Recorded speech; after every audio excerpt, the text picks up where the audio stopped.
Hi everyone, thanks for visiting my channel. If you're new here, welcome. I'm Carol, the Thrifty Chic Housewife. If you enjoy the content you find here, please consider subscribing, like and share my videos, and follow me on social media. I will leave all the links in the description box for you below. So this is the third video in a series that I've been working on for beginners. We kind of talked about the basics of canning in my first one. My second one, we talked about pressure canning. And today we're going to be talking about water bath canning and steam canning. The reason why I put water bath canning and steam canning together is because they use the same guidelines. They're used to preserve the same foods, so they seem to go together. That way I thought I would just make it easier. Water bath canning and steam canning are both used to preserve foods that are high in acids. Jams, jellies, pickles, pickled vegetables, fermented foods like sauerkraut, and those kinds of things. Those are the things that can be both water bath and steam canned. Steam canning is relatively new. It was approved in 2017, I believe. The University of Wisconsin did the research on it, and it was approved in 2017. Barbara Ingham, I'm not exactly sure how to say her name. I think it's Ingham is how you pronounce it. She headed the research for that, and she released the study and let us all know that it was an approved way to preserve our food at home. So it's exciting because steam canning uses less water, and it's less time. Not that your processing time is different. Your processing time is exactly the same whether you're water bath canning or steam canning, but you're using a lot less water in your canner, so you don't need all that time to bring your water up to a boil. So you save time that way. Water bath canning, when your session is finished, you turn your heat off, you take the lid off, and you let your jar sit for 5 minutes. You don't have to do that for steam canning. So there's the 5 minutes at the end that you can save as well. So that's why I kind of grouped them together. So let's just start by talking about the basic guidelines for canning, preserving high acid foods. As I said before, foods that can be preserved through steam canning or water bath canning are those that are high in acid, and a short list of those includes most fruits, apples, applesauce, apricots, berries, cherries, grapes, jams and jellies, fruit only, jams and jellies, peaches and nectarines, pears, fruit only pie fillings, plums, and then acidified and fermented foods, chutneys, pickled vegetables, pickles, relishes, salsa, sauerkraut, and acidified tomatoes. Now, a word on tomatoes, because I got this question recently. A viewer had contacted me and said that he came across information that stated that tomatoes are not safe for steam canning because of their acid level. Well, the truth of that is they are safe for steam canning and they are safe for water bath canning so long as you are adding acid. If you look up the guidelines for canning tomatoes, it is recommended that you acidify them with either lemon juice, vinegar that's at least 5% in acidity, or using citric acid. So it is not true. If you come across that, you can steam can them and you can water bath can them, but the guideline is the same. They must be acidified because their natural acidity is in question. They're kind of borderline between high and low acid. So those are safe as long as they're acidified. Just some general things about the canning procedure. In selecting jars and lids, you want to make sure that you use jars and lids that are approved for home canning. You don't ever want to reuse jars that you purchased a jam or jelly in at the grocery store. You don't want to reuse those. You want to use an approved mason jar. The reason for that is mason jars have been tested for the canning process. The glass, something that you might purchase with something already in it, may not be the same thickness and it could break during the canning process. So always use an approved mason jar for the canning process. So for lids, you're going to use a 2-part lid. You have the metal lid itself, and then you have the screw band or ring. that goes with it. There are also Tatler lids. Those are reusable lids, but they have a little bit different instructions that come with them. So make sure if you're going to use the Tatler lids that you follow all the instructions that come along with doing those. Most recipes, when they're referring to the lid, they're referring to these. So the instructions that are included in most recipes for canning are instructions for using these lids. So like I said, if you're going to use Tatler lids, make sure you understand how to use them. I don't use them. I like just your standard lids. I like Ball's products, so that's what I use, and that's what I'm familiar with. So just make sure you follow all the instructions that come with whatever lids that you are using, and make sure they are approved for home canning. So for packing our jars, there are two different types of packing. There's hot packing and there's raw packing. Hot packing refers to packing hot food into a hot jar, which most recipes call for that. Raw packing refers to packing unheated food and putting it in a jar. There are some recipes that do allow for that. I know the All New Ball Book of Canning that I use quite frequently, they do have a number of recipes in there that allow for raw packing. So just make sure you're following the guidelines for whatever food it is that you are preserving. If they give you the option, you can do either one. I know there are some fruits that are required to be hot packed as opposed to raw packed. So just make sure you understand the difference and you follow the guidelines for whatever food that you are processing. So the general guidelines for canning, just in general, is using a tested recipe. We talk about that all the time. Using a mason jar that is approved for canning. Make sure your jars are preheated. I keep mine hot in a sink full of really hot water. Some people use their dishwasher. It's entirely up to you. You just should never heat your jars in the oven. And then make sure you use proper headspace that's indicated in the guideline for the food that you are preserving or in the recipe that you are using. Headspace refers to the amount of space between the food in your jar and where the lid sits. So it's this space here. Make sure you use whatever headspace is appropriate for the food or recipe that you are using. And you want to make sure you remove air bubbles. Once you fill your jar, you're going to want to use a debubbling tool such as this one. You can use a chopstick, you can use a plastic knife, just never use anything metal.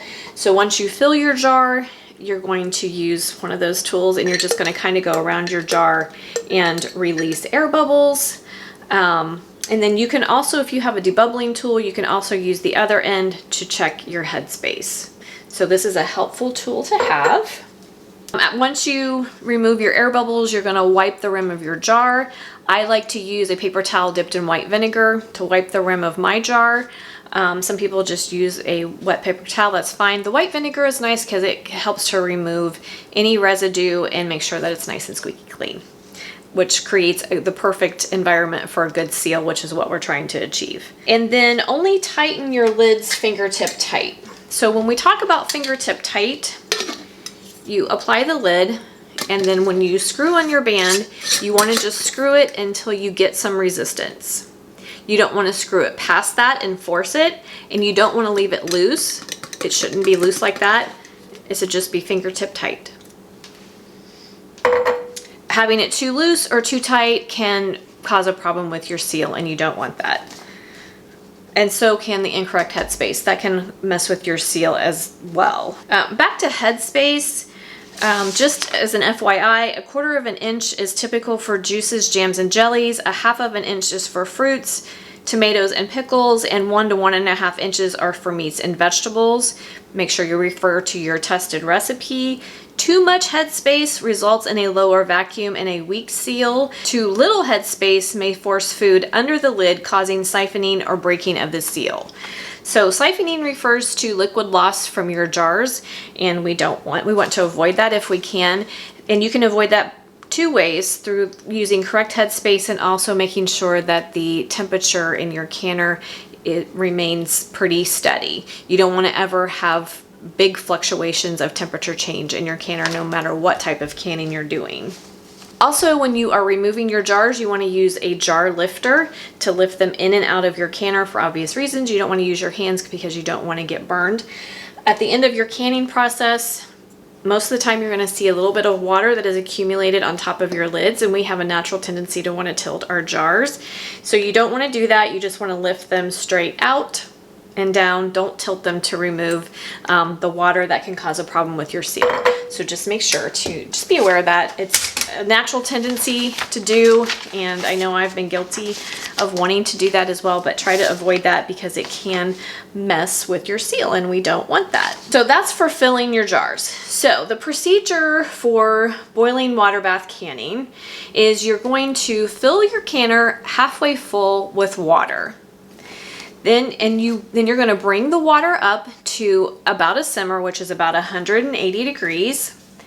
And then you are going, as you fill your jars, you're going to place them in your canner.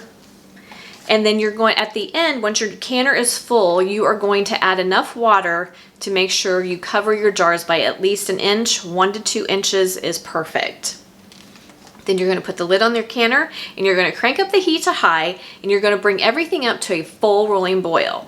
Once you've reached a full rolling boil, you can start your processing time, and then you're going to adjust your heat just so that you maintain a full rolling boil. You don't ever want the water to boil too rapidly, so you want to adjust your heat just so you're maintaining that boil.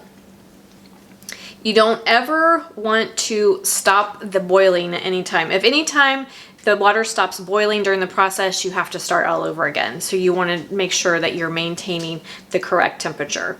After the designated processing time, you're going to turn your heat off, remove your lid, let your jars sit in the water for 5 minutes, and then once your 5 minutes are up, you can remove your jars from your canner, and then you are going to sit them on a towel-lined countertop or on a cutting board. You don't want to ever place them directly on your countertop. You can cause thermal shock and break your jars, especially if you have granite like I do. It tends to be cold, and if you put a super hot jar on cold granite, it will crack, and we don't want that. So that's for water bath canning. The process for steam canning, like I said, is very similar. You are going to fill, well, first of all, you're going to read the instructions that come with your canner and make sure that you understand how to use your canner. Each one can be a little bit different, so make sure you follow the instructions that came with yours. My canner is to fill the bottom of it with about 3 quarts of water. The instructions, the general instructions for using an atmospheric steam canner is usually 2 quarts. So like I said, make sure that you follow the instructions that came with your canner, and then you're going to set your rack in the base of your canner, and you're going to bring the water up to a simmer about 180 degrees. You're going to pack your jars, place your jars in your canner. Once they've been placed in the canner, once all your jars are in the canner, you're going to put the lid on. Again, you're going to crank up your heat, and you are going to bring to a boil over medium to medium high heat until a steady column of steam at least 6 inches long escapes from the vent holes. Now the canner that I have is a water bath canner and a steam canner, so you can use it for both, but these are the steam holes that they're referring to, and you want to see a stream of steam coming from those that's about 6 inches long. That's when you know you can start timing. And then again, you're going to reduce your heat just enough to maintain that steady stream of steam. You're going to start your processing time, and then after processing, you're going to turn off your heat, remove the canner cover and the lid, and then you can remove your jars immediately from your canner. You do not have to wait the 5 minutes after steam canning. And those instructions came directly from Barbara. There was some discrepancies that I found when I was researching steam canning. Some people said wait the 5 minutes. Some instructions gave another time, and others said not at all. So I contacted her to make sure that I got it right before I started including it on my channel, and she said you do not need to wait the 5 minutes or any other amount of time before you remove your jars from your canner. And we love that. That saves us time, right? And then again, once you remove your jars, you want to make sure to place them on a towel on your countertop or on a cutting board. Again, we don't want to shock them and cause them to break. Just a couple of things to be aware of. You never want to let your jars sit too long in your canner, no matter what type of canning you're doing. something called flat sour can happen and it ruins your food. So just make sure that you remove them within a reasonable amount of time. If you have to wait beyond your 5 minutes, if there's some other pressing thing that you have to do, it's okay to give or take 15, 20 minutes, a half hour. I wouldn't go much beyond that. I go into a lot of detail on my canning basics for beginners video when I talk about flat sour, so if you want to know more about it. But no matter what type of canning you're doing, you don't want to leave your jars just sitting in your canner for an extended period of time. You want to remove them as soon as possible. Once your jars have cooled for an hour or two, I like to check my seals at that point. The directions that you're going to find with just about every resource are going to say to let your jars sit for 12 to 24 hours, which that is correct, and then check your seals. I like to check my seals before that, because if I have something that doesn't have a good seal, I put it in the refrigerator so that I know that it stays good. So after about an hour or two, I check my seals just by touching the lids. If they flex up and down, that means you've not gotten a good seal, and it's not going to seal after that, chances are. So then I just put mine in the refrigerator. Anything that hasn't sealed, that doesn't happen very often, but it can happen. And like I said, I just put it in the refrigerator and eat it within the next several days. Continue to let your jars sit for the full 12 to 24 hours. Then you can remove your bands, check your seals again, and then wash your jars thoroughly. I like to wash my jars with a combination of dish soap and white vinegar, get them all nice and clean, and then dry them and then label them, and you want to store them in a cool, dark, dry place. Another little tip about water bath canning and pressure canning, it's not applicable to steam canning because your jars are not immersed in water at all with steam canning. I do like to put a couple tablespoons of white vinegar in my water if I'm water bath canning. That helps to keep the minerals in our water from collecting on our jars. If you don't do that, you might see a little bit of a cloudy film on your jars once they've completely cooled, and that can be kind of hard to get off. But it's not harmful. It's just aesthetics. It's just mineral deposits that have collected on the outside of your jar. So a good way to prevent that is to just put a couple tablespoons of white vinegar in your water before you start the canning process. Okay, so I'm gonna share my canner with you. This guy I love. This is the Victorio multi-use canner. It is a stock pot, it is a water bath canner, and it is a steam canner. So I use it for all three things. If you already have a water bath canner, you can purchase a standalone steam canner.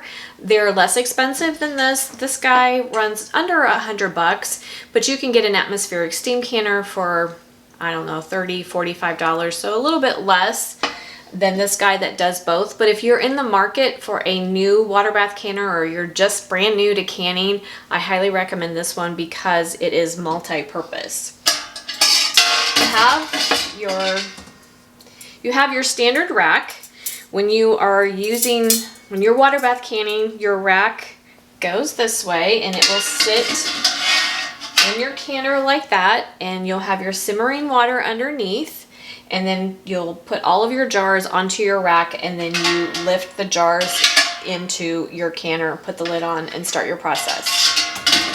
For steam canning, if you use this one, you're gonna flip the rack over and you're gonna sit your jars on the bottom of it.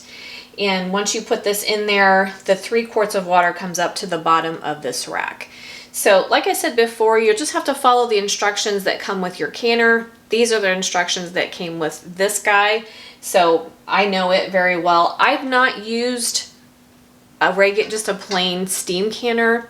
I do know that they have a shallow base with a larger lid, so they look a little differently than most things that you're used to knowing a canner to look like. But I can only talk about this guy because this is what I started with. And then the other thing that I love about this one, we talked about the holes for the steam canning, but also on the lid is a gauge that tells you both for water bath and for steam canning when to start timing. It has zones, and it tells you what I call when you're in the go zone. When it gets to the green area, that's when you can start timing. And it has it for all elevations. So it takes the guesswork out of it. I know a lot of people are concerned when to start timing. How vigorously does the water need to be boiling? And people like to err on the side of it boiling more vigorously than they need to. So this takes the guesswork out of that. And then for steam canning, I don't have to watch for my steam coming out of the vent holes. I just watch for when it's in the green zone. So this canner really has a lot of great features that I really enjoy. So it's pretty much foolproof, I guess is what I like about it. So that's pretty much it for the basics of water bath and steam canning. It's pretty straightforward, pretty easy stuff. Just make sure that you are using high acid foods, that you use a tested recipe, and that you follow all of the steps that I talked about. And there really aren't that many. But as you go through your recipe, it will list all the steps, so there's really nothing that you have to be too concerned about. However, I did want to mention that on my website, thriftychichousewife.com, I do have a checklist for both water bath and steam canning. I also have a checklist for pressure canning that kind of helped me when I was learning to can, to have a checklist to make sure I didn't miss any of the steps. I have a printable version of the checklist, so you can just pop over there and print you off a copy, and then you have it, and there's not going to be any question if you're following all the correct processes and procedures. So hop over there and grab yourself a copy and leave me a comment if you have any questions or concerns. I'm happy to help anytime. If you don't feel comfortable leaving a comment, you can contact me through my Facebook page, and I'll leave links to everything for you in the description box. You can private message me through my Facebook page. So if you ever have any questions or concerns, please feel free to contact me. I'm here to help you learn and answer questions and all that. So thanks for joining me today, guys, and I hope to see you next time.